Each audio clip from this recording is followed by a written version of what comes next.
guys, it's your boy Alex, and we are back with another reaction video today. And once again, ladies and gentlemen, we're taking a look at Fictional Characters Collide. Yes, we're finally back to doing another one, even though I already did one like not too long ago. But this was the recent one that they came out with. And apparently, Demon and Archer were on a hiatus for a while. I don't know the reason why. Honestly, they probably had some other stuff to do, which is totally fine. Which is honestly totally fine. If they had other things like in their schedule, that's totally fine. We all get busy a lot in our schedule, and that's why I try to do videos a lot for 3 days, but it's been a lot harder because of work and everything, and because of other things coming up. Anyway, with that being said, ladies and gentlemen, today we are taking a look at their newest installment to the Fictional Characters Collide roster, and that is Link versus the Tarnished. More or less the Tarnished from Elden Ring, basically. Something like that. To be fair, I don't know much about Elden Ring, so this will kind of be a surprise for me to see how this fight goes. But without further ado, let's dive right in. All right, we are ready to get this started. I had a little weird burp there for a second. Oh, it's messing up with my words. Oh, gosh. I had a little weird moment, but we're fine. And again, bring up the fact that, like, they mentioned, Demon mentioned to me that they were on hiatus for a while for this episode. Demon, if you're watching this video, let me know what happened on the hiatus, because I want to know. Like, I want to know, like, what was going on. To know, like, if you guys were doing okay or not. But anyway, we're going to focus on today's video. So, without further ado, ladies and gentlemen, let's dive right into the battle of Link versus I can't talk today, the Tarnished. So, starting the video in 3, 2, 1, let's go. And I'm excited actually to get back into these videos. Like, honestly, Demon and Archer have been, like, my favorite, like, death battle commentators. And this Death Battle fan series has been my favorite for a while now. So I'm excited to see more in the future. Of course, we always got to start off with this awesome intro.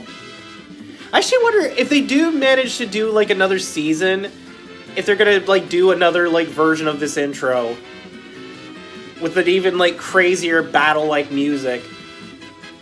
I mean, I don't know if that's going to be possible, but we'll see what happens.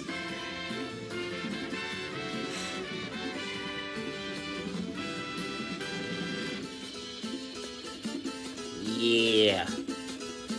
Honestly, I'm loving, like, Demon's, like, design more and more now every time I see it. The Kingdom of Old is a sad sight to see. Seeing where life and power... Oh, Chernobyl, man. So what if there's one swordsman whose goal is to explore the forgotten world straight back to its former glory? Just like Link, the hero of Hyrule and Slayer... Yeah. And the Tarnished, traveler of the land between and the future Elden Lord.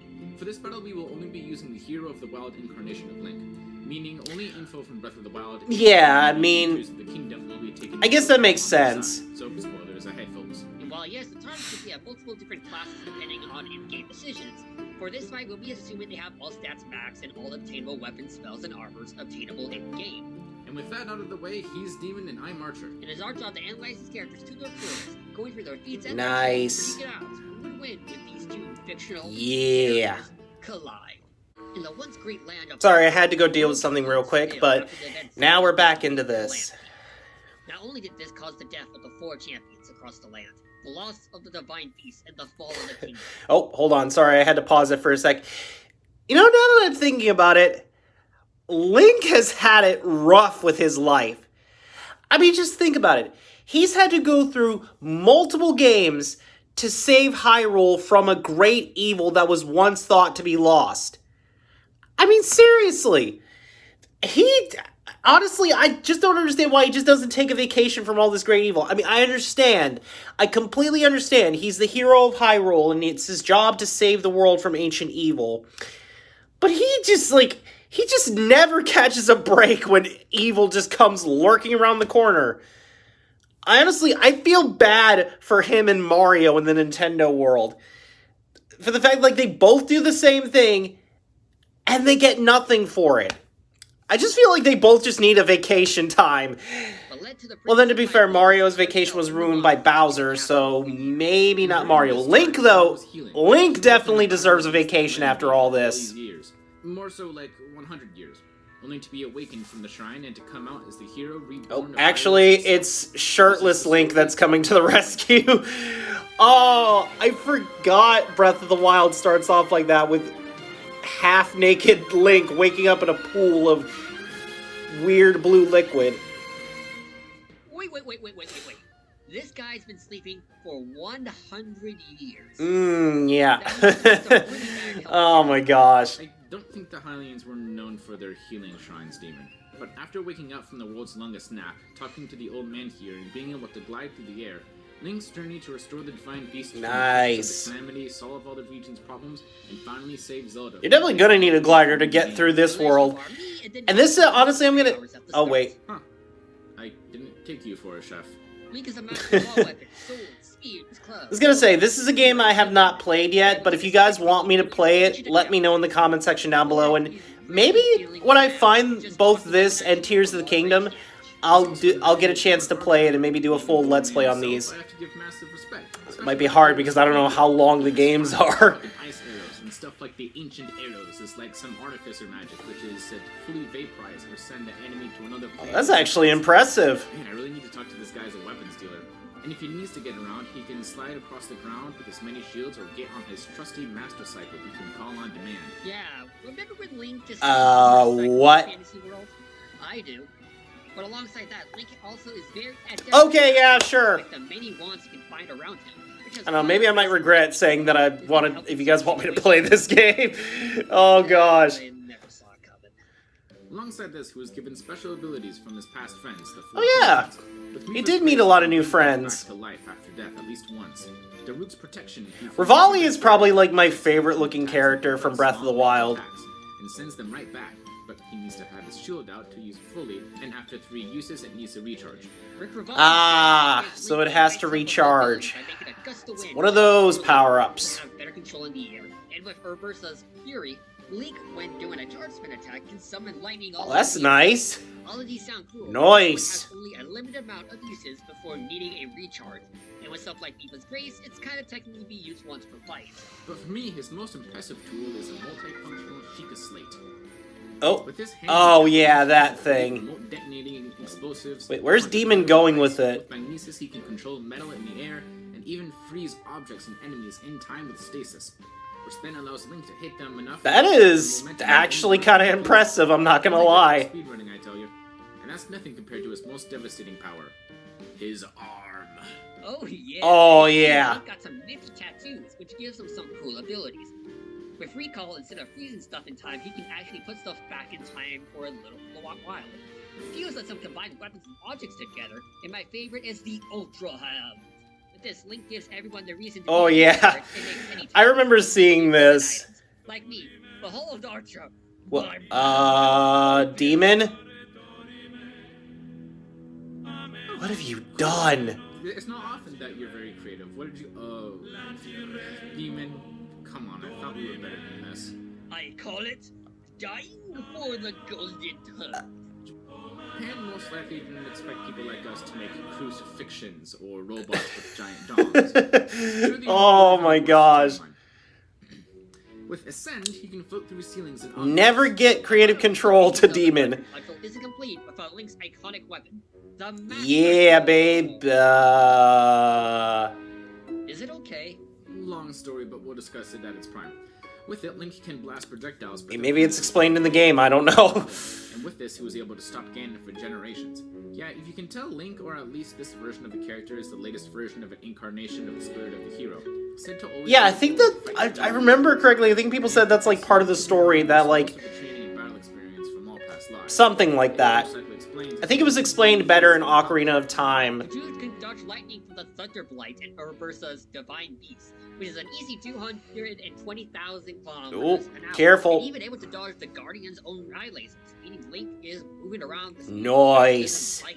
And now for the major spoilers, folks. So here's your major. Oh, Well, that's fine, because I haven't played the game yet, but I plan on probably playing the game at some point. Ganondorf created the first ever blood moon after gaining great power in mere seconds. To create a blood moon is the same as an eclipse, which is moving the sun and moon into an exact spot. For Ganondorf to do this in the matter of a few seconds... Pretty much Ganon just bringing the apocalypse, I guess. Okay, that sounds like a made-up word. But outside the mind Yeah, that kind of does sound like a made-up word. He has lost before, like how he was set into the deep sleep in the first place, and his armors are also very impressive. A lot of them is likely to break during mid-combat. While abilities from the champions are impressive, they are all a limited amount of use during long But even with this, once you got to the true final boss, Ganondorf himself... Oh, good lord! Just made of bones, man. Yeah, that man is straight up dead, but somehow he's still talking. Friends and the fallen comrades by his side finally set peace across the fields of Hyrule, breathing life into this wild kingdom once again. I guess no matter how the timeline or how long it takes, the hero always will be there to stop the darkness from consuming everything they swore to protect. No. Alright, I think the Tarnished is going to have a little bit cut out for him in this fight against Link. I don't know if that's possible. Again, have not played much of Elden Ring as much because I couldn't get past the first few spots of it. Everywhere I walked, everything could just either kill me in one shot or just kill me in 3 hits, and all I had to do was dodge and heal and try to attack, but nothing worked for me. So yeah, this will be interesting to learn a little bit more about the game. I know it got, like, super popular, but then it kind of died out. Yeah, I mean, that's what happens with most new games. They basically get super popular, and then they just died out. Then they just die out, like, super quick. The lands between what, Archer? Don't start, please.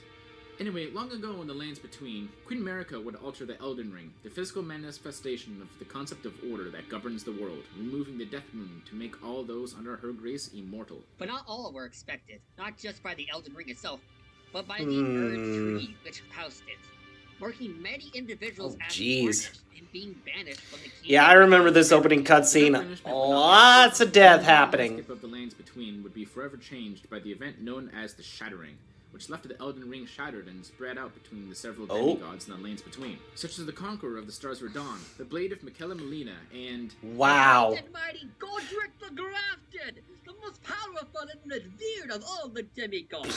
Wait, whoa! One fan favorite character. Okay, I'm not gonna lie, that's dope. More than questionable take aside, the grace that had once left them had returned to revive many of the Tarnished from death, guiding them back to the lands between to seek out the Elden Ring in hopes of becoming the Elden Lord. While many Tarnished had been revived from the patches to the Great Deep... some dung eater. What? What? Wasn't some lowlife thief or some... Oh, Demon's not gonna let that down. People's bile.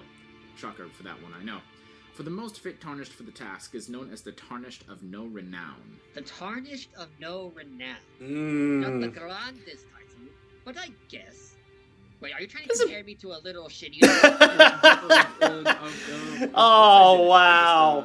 Made a mistake in my pronunciation. Great Demon and Loathsome Dung Eater are both very similar. Demon's just not having any of it with Archer right now. You, buddy. That worked? You're gonna believe that? Why would I not take my best friend's word on these things?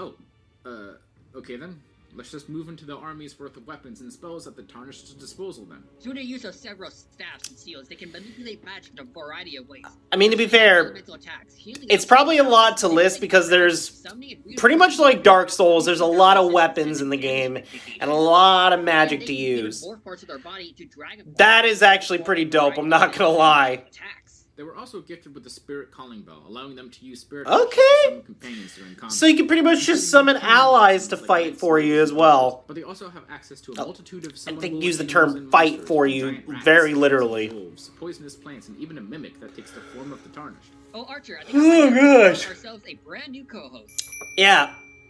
Still trying to wake up. Oh! So, two of us move this analysis along by talking about some good old weapons and armor. Yeah. Whatever you say, bud.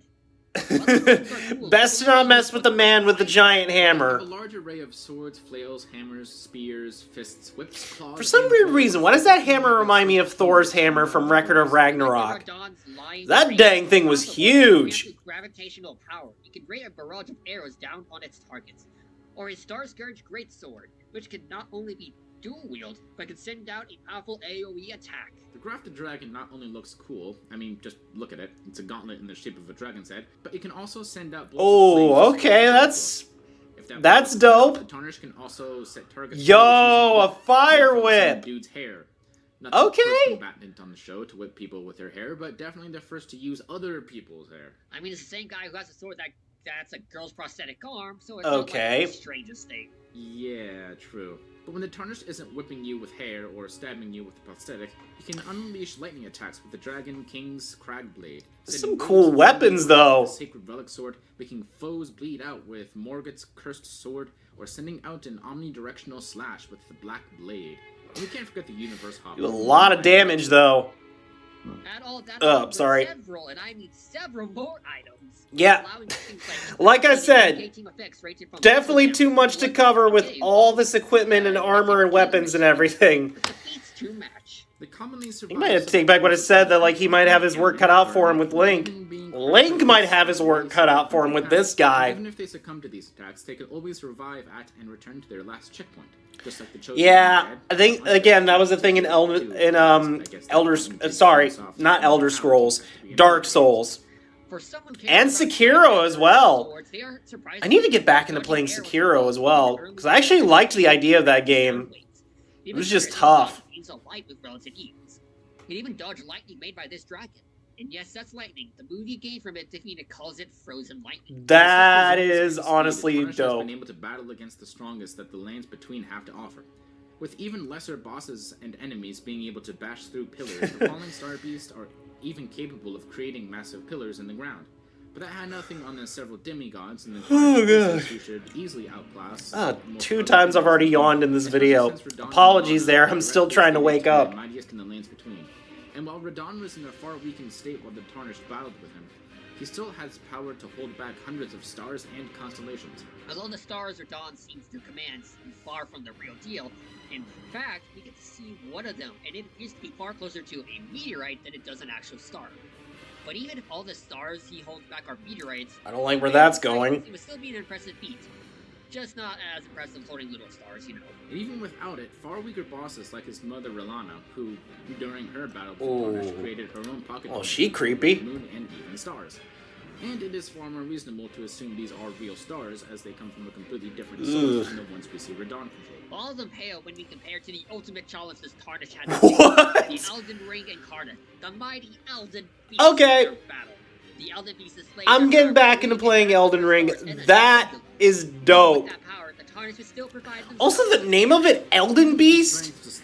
That is pretty dope.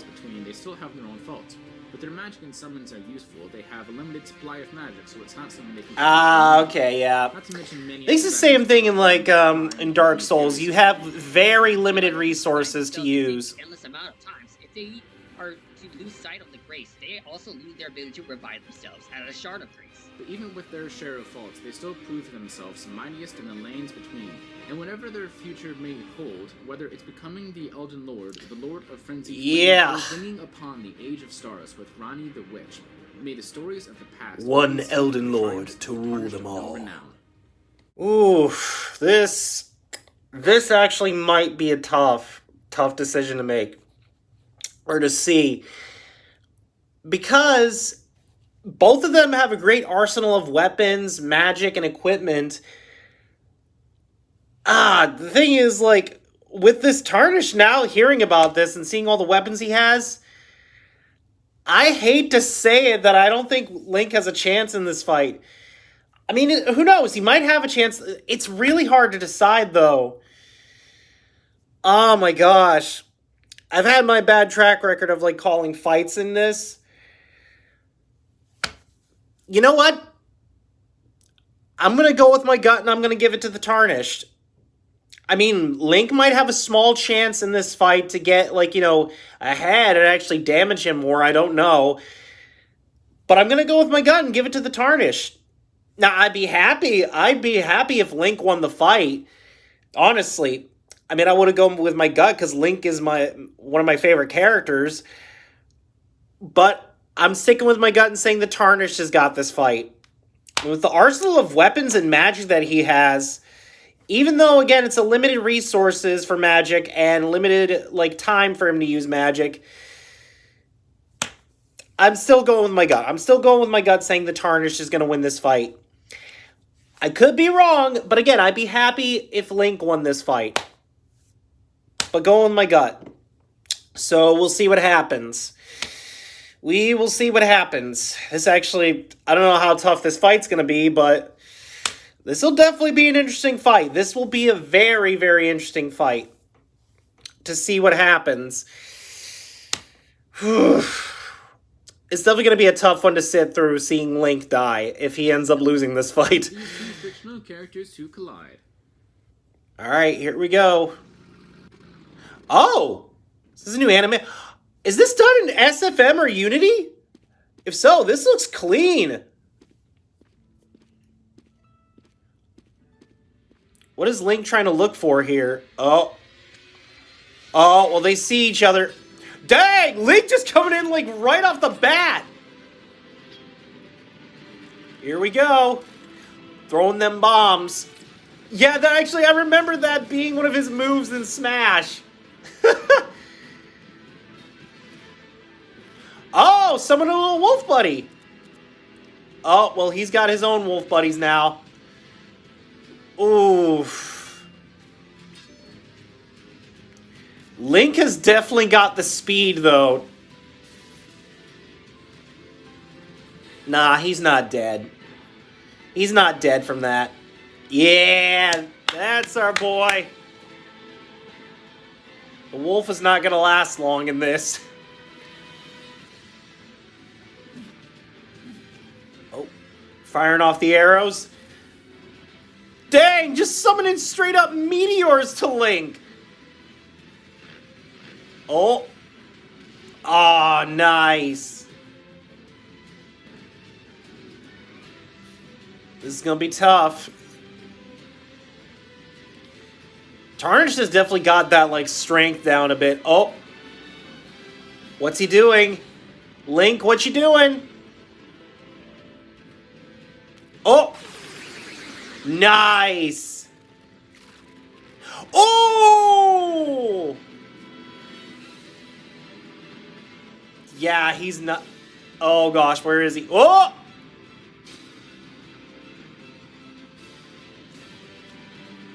Yeah, he's back. Oh. Here we go. Oh, they're trying to maneuver around each other. I don't know what kind of strategy this will do.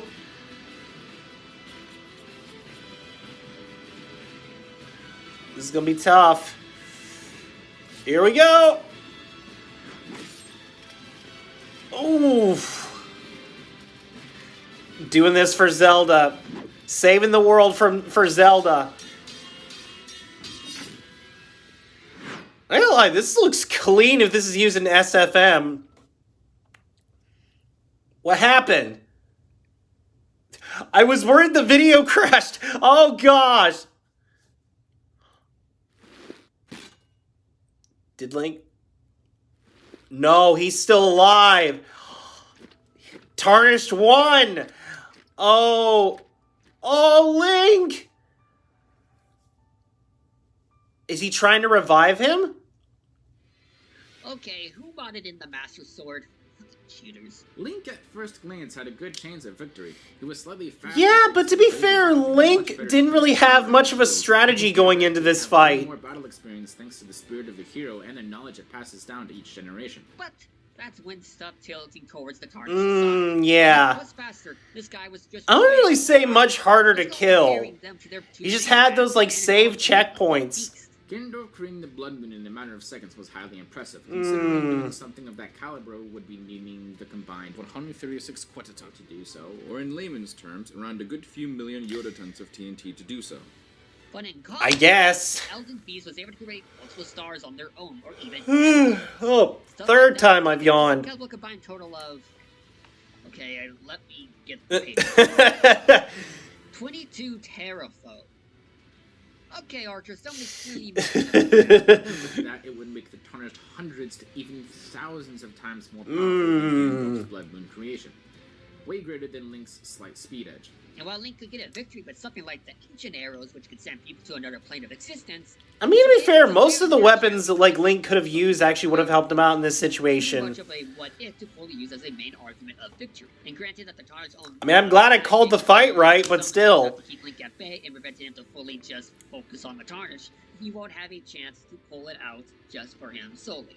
And then there's the way of fully killing each other. While Link does have healing items and Mipha's Grace, those are highly limited during the prolonged fight, and would easily be drained given how much he would have to exert to fully damage the Tarnished. Yeah, I think there was that one flaw, but basically, yeah, he just had limited powers to use that would not have helped him. Continue fighting Link and kill him before Link finds a way to either fully kill him or get rid of the Sign of Grace or removing him from battle. Yeah, and the respawn saves are actually just limited as well. Link might have brought life back to Hyrule, but thanks to the Tarnished's much higher attack, durability, massive amount of spells and summons, and former resurrection gave him the victory. I guess Link's chances of victory was tarnished right from the start. Stop. The winner is the future Elden Lord. Alright, there you have it, guys. That was my reaction to FCC's Link versus the Tarnished.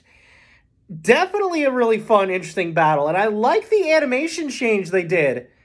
I don't know if that was used with SFM or, again, with Unity. Demon, if you guys are watching, let me know in the comment section if that was used in SFM or Unity, basically, because I would love to know, because that's a really cool change. It looked very clean and sleek. I will say, though, the fight was, like, kind of short. Little too fast-paced, to be fair. Link, again, had, like, no strategy going in this fight. I feel like he could have used a little bit more strategy there. Again, I would have been happy if Link won the fight, but I'm glad that I called it right for once after the few times of not calling it right. Something like that. But anyway, if there's any other FCC videos you want me to react to, let me know in the comment section down below, because I would love to. And yes, I would love to get back to some fan war as well, because that's another one of the fan-made death battle series that's my favorites. But Demon, your FCC series has been like my biggest favorite so far, and I love the videos and I love the fights you guys like get asked to do. It's really crazy. Anyway, with that being said, thank you all for watching this video. Don't forget to hit that subscribe button and click that notification bell to never miss a video. And with that, I will see all you awesome guys and gals later. Bye-bye!